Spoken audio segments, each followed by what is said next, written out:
des fondements de la littératie physique, c'est la neuroplasticité. Qu'est-ce que c'est? Bien, c'est l'évolution de notre cerveau. Donc, notre cerveau, avec le temps, crée des nouvelles connexions et les connexions qu'on n'utilise plus s'effacent. Qu'est-ce qui permet l'évolution de notre cerveau? C'est la répétition. Plus on répète le mouvement, plus on donne la chance à notre cerveau de créer des nouvelles connexions et de s'améliorer et de nous améliorer nos mouvements. Ça prend au moins 20 à 30 répétitions consécutives pour créer des nouvelles connexions et faire en sorte qu'on apprend des nouveaux mouvements, on apprend à gérer des erreurs ou améliorer nos résultats.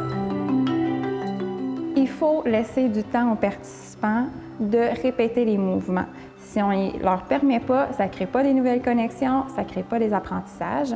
De plus, avec la répétition, les participants vont apprendre à faire les bons choix dans le mouvement. Donc, on appelle ça apprendre la connaissance du résultat. Donc, par exemple, si vous marchez sur une poutre, si vous appuyez votre pied à l'extérieur, si vous avez fait plusieurs répétitions, votre cerveau a déjà appris que vous êtes en déséquilibre et vous allez tomber.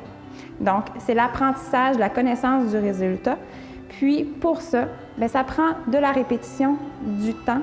Il faut permettre aux participants d'avoir le temps de répéter et répéter et répéter encore chacun des mouvements pour faire cette évolution-là. Qu'est-ce qui permet à notre cerveau d'évoluer de cette façon-là? C'est la répétition de nos mouvements.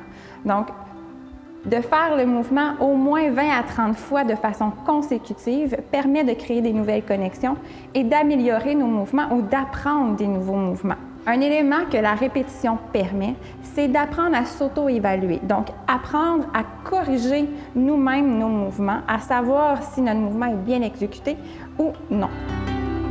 L'auto-évaluation amène le développement de la connaissance du résultat. Qu'est-ce que c'est la connaissance du résultat?